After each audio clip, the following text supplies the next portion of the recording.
So I thought I would share this blanket or wall hanging with you guys. What I do is I buy the panel, which is this part, the top part, and then inside is the batting, and then I take the batting and this, and then I outline it.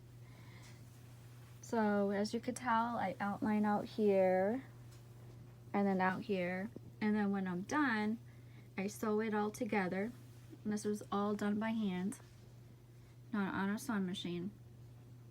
And then this is the back.